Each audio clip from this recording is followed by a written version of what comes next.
Hola a todos, Dios los bendiga. Bienvenidos a su programa Unidos por la Palabra de Dios.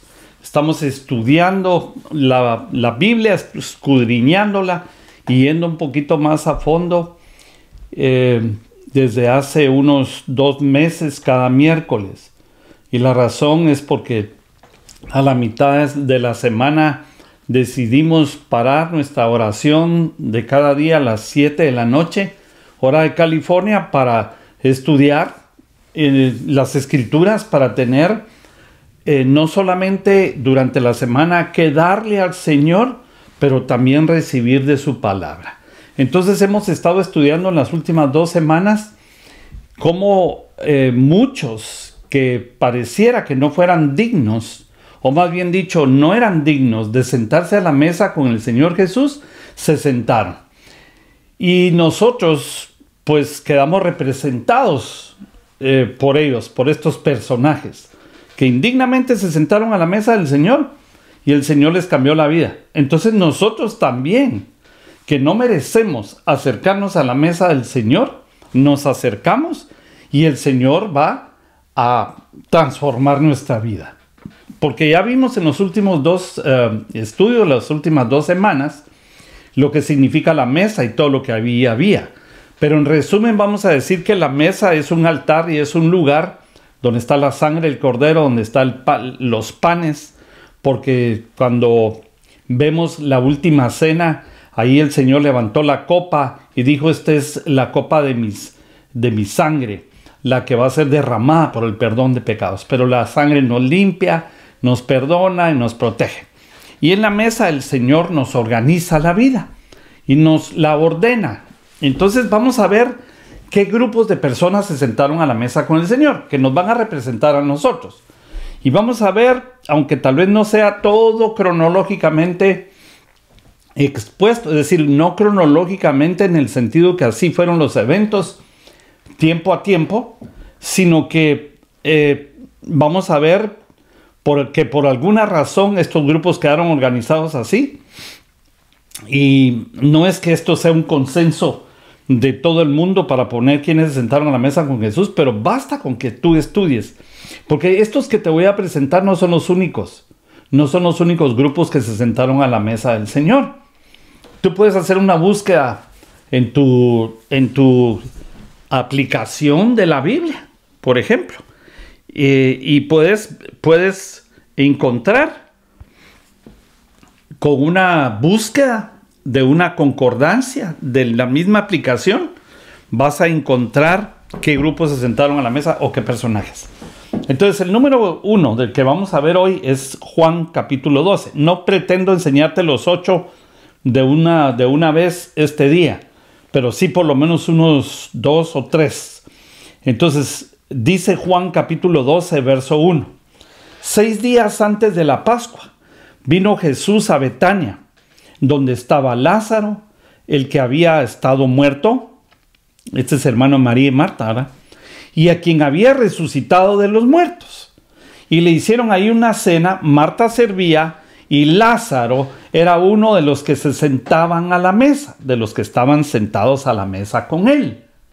O sea, Lázaro ahora aparece, porque cuando los eventos donde aparece María y Marta, casi no aparece Lázaro. Y aún así el Señor dijo que era su amigo, y por eso fue y lo resucitó. Entonces, ¿quiénes se sientan a la mesa del Señor? Primer grupo que vamos a ver. Pues yo creo que Lázaro representa los que estaban muertos y ahora viven. ¿Estos quiénes son? Bueno, la Biblia dice que nosotros andábamos muertos en nuestros delitos y pecados antes. Porque la muerte es lo que produce, el pecado lo que produce la muerte. Y cuando nosotros no hemos aceptado a Jesús en nuestro corazón, somos personas muertas en vida.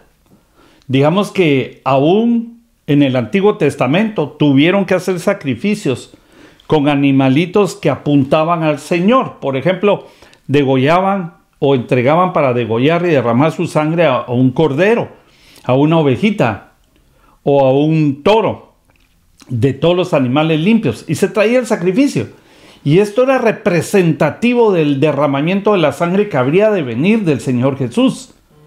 Antes se hacía con corderos literales, con animalitos, pero no se borraba el pecado, pero se cubría mientras la sangre de Cristo habría de venir. Entonces, un día Juan el Bautista dijo, este es el Cordero de Dios que quita el pecado del mundo. Entonces, ahí se terminaron los sacrificios de animalitos. Ahora lo que nosotros tenemos que hacer es invocar el nombre del Cordero de Dios. Y la sangre de Cristo se nos aplica. Entonces nosotros antes éramos muertos y ahora vivimos. Y esa es la razón por la que nosotros somos representados en Lázaro. Personas que no teníamos, pero ni siquiera una esperanza. Porque por haber pecado morimos, porque el alma que peca esa morirá, dice la Biblia. Y dice Romanos también que todos fuimos destituidos de la gloria de Dios. Pero aún siendo pecadores, Cristo murió por nosotros. Entonces, nosotros somos los Lázaros que estuvimos muertos y ahora vivimos. Te digo una cosa, cuando nosotros pecamos, nuestra vida antes de Cristo iba directo a la perdición eterna. Es decir, que si hubiéramos muerto antes de recibir a Cristo, pues lo que nos espera para el futuro es el infierno, la muerte segunda, el lago de fuego, el fuego y azufre que nunca se apagan, donde está el crujir de dientes, porque está el sufrimiento eterno. Para allá íbamos. Y tal vez mucha gente sana, exitosa en cuanto a el dinero y su trabajo y sus negocios, y con un matrimonio que no se desintegró, y ahí van y se creen buena gente, pero van marchando directos al infierno. ¿Por qué? Porque la única forma de que nosotros nos reconciliemos con el Padre, con Dios, es a través de Jesucristo. Él es el único mediador entre Dios y los hombres, Cristo. Y por eso todavía está sentado a la diestra del Padre, intercediendo por nosotros, para que nosotros, cuando nos encontramos con Él, dimos un giro de 180 grados y vamos camino ahora a la eternidad. Y tal vez con problemas en la vida, pero camino ¿a dónde? A la eternidad. ¿Por quién? Por Cristo. Entonces nosotros vamos a decir, como dijo aquel ciego, antes yo era ciego, ahora miro. Nosotros podemos decir, antes estábamos muertos, de ahora estamos vivos, y nos sentamos entonces a la mesa. ¿Quiénes nos tenemos que sentar a la mesa del Señor para que Él nos arregle la vida? Todos los que estuvimos muertos y ahora vivimos. Bendito sea su nombre. ¿Por qué esto fue? Porque Él lo quiso así.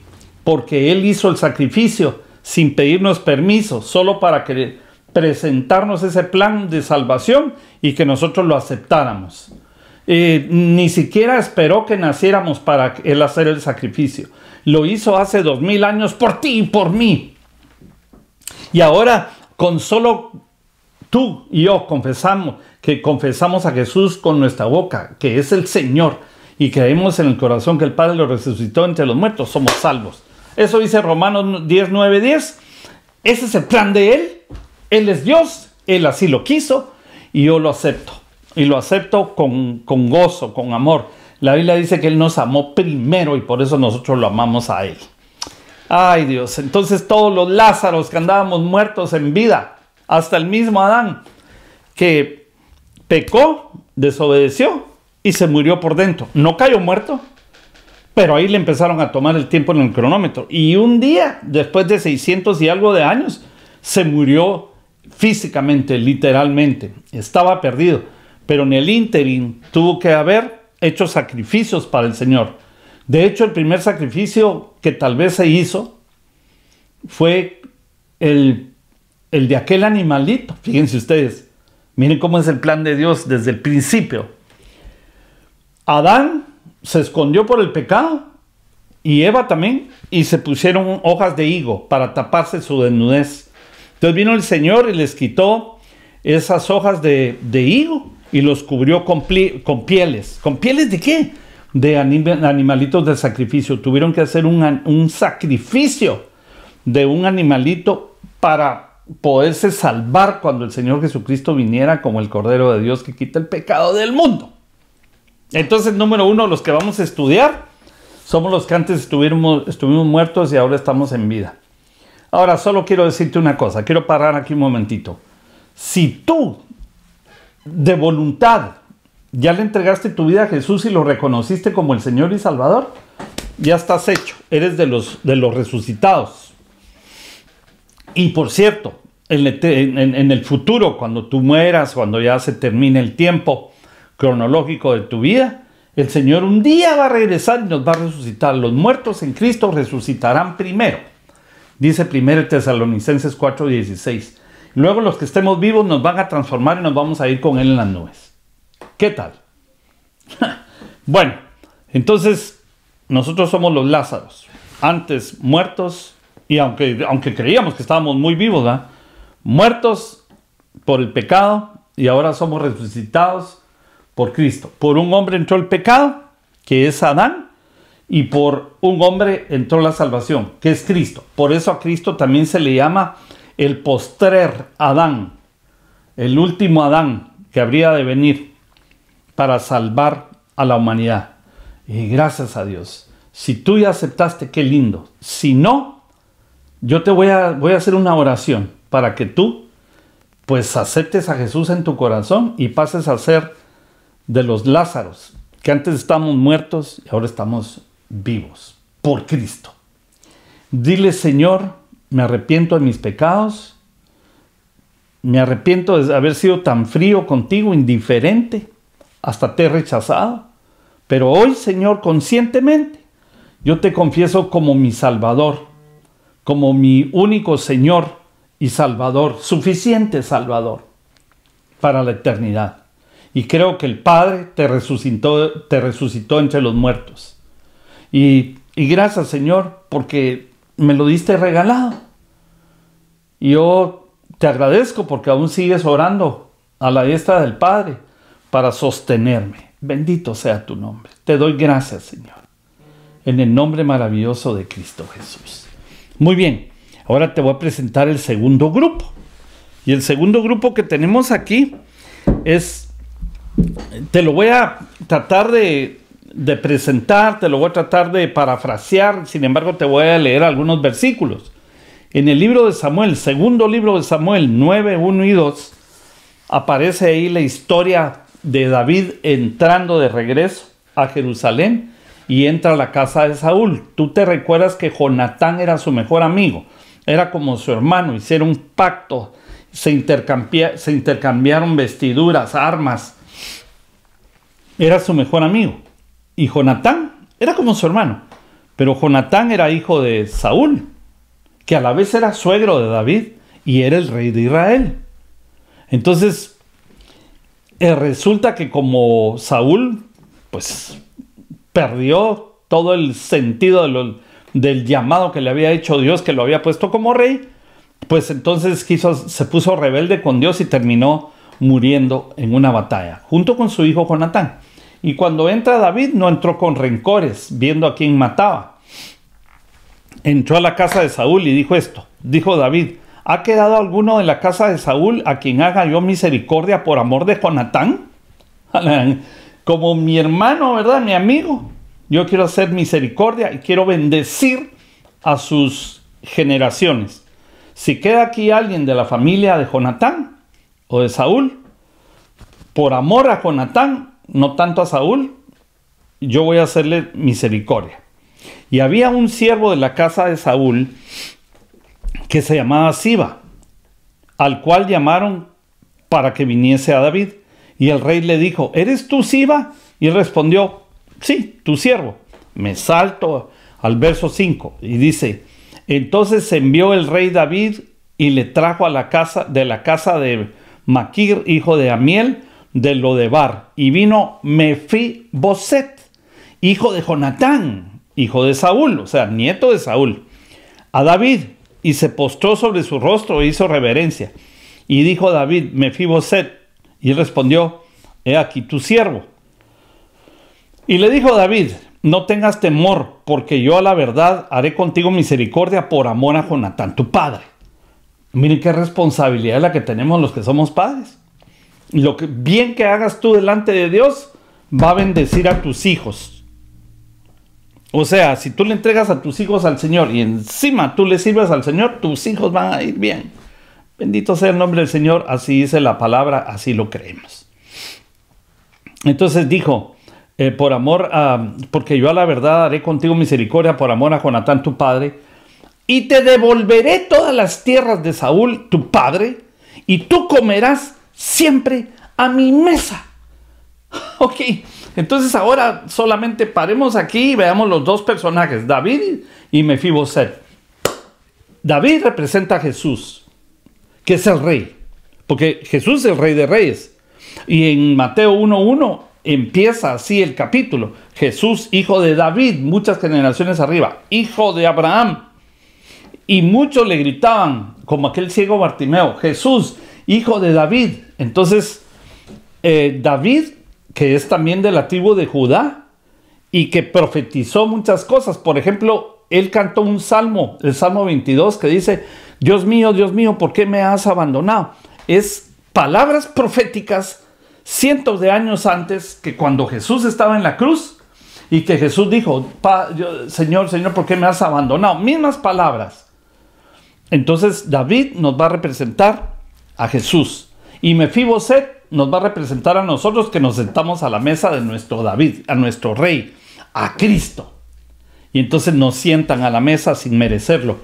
Pero ¿quién es Mefiboset? ¿Qué le pasó a Mefiboset en la vida para poder ser, para que sea un protagonista aquí en esta historia? Pues Mefiboset era lisiado de sus piernas, no podía moverlas, y entonces fue lisiado. ¿Y cuándo se golpeó sus piernas para quedar lisiado?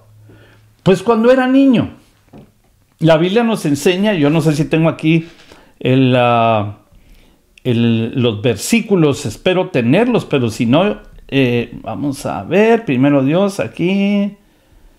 Bueno, no lo tengo, te cuento la historia, pero lo puedes buscar tú ahí.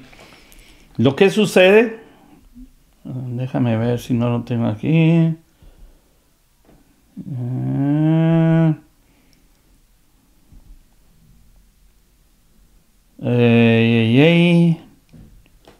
Le dicen que va a comer a la mesa como 3 veces en todo el capítulo 9.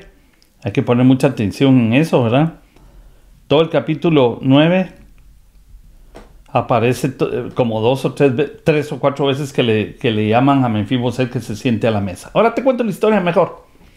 Tú la puedes leer alrededor de esos capítulos. Es que hay que leer la Biblia.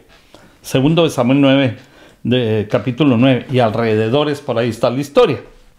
Lo que sucede es que cuando murió Saúl y Jonatán en aquella batalla contra los filisteos, vinieron a avisar a la casa de Saúl que los habían matado, lo que les había sucedido. Entonces tenía una nodriza, Mefiboset, tenía una niñera, una señora que lo cuidaba, una muchacha, qué sé yo, una joven creo que era. Entonces tenían que salir huyendo de la casa y agarró al niño y salieron huyendo. Pero cuando lo agarró en el correr de la huida, se le golpeó, se le cayó y al caer se rompió las piernas, se quedó mal, se quedó lisiado para toda la vida. Ahora, ¿qué tiene que ver eso con nuestras vidas? ¿Y qué representa Mefiboset para nosotros que se haya quedado lisiado de las piernas? ¿Y cuándo? Bueno, él nos va a representar en todas las cosas, en todas las áreas, en todos los problemas que nosotros tuvimos y los dramas de la vida, de cuando éramos niños. Mucha gente, por salir adelante, nos pasó golpeando o botando, nos botaron de chiquitos. No malinterpretes en un sentido literal. Nos botaron de chiquitos en el sentido de que alguien de cuando éramos niños nos traumó. Qué sé yo, un niño más grande en la escuela que te hizo bullying y te hizo la vida miserable y te dejó traumado con temores. No sé si algún padre violento que entraba borracho y violentaba a la mamá.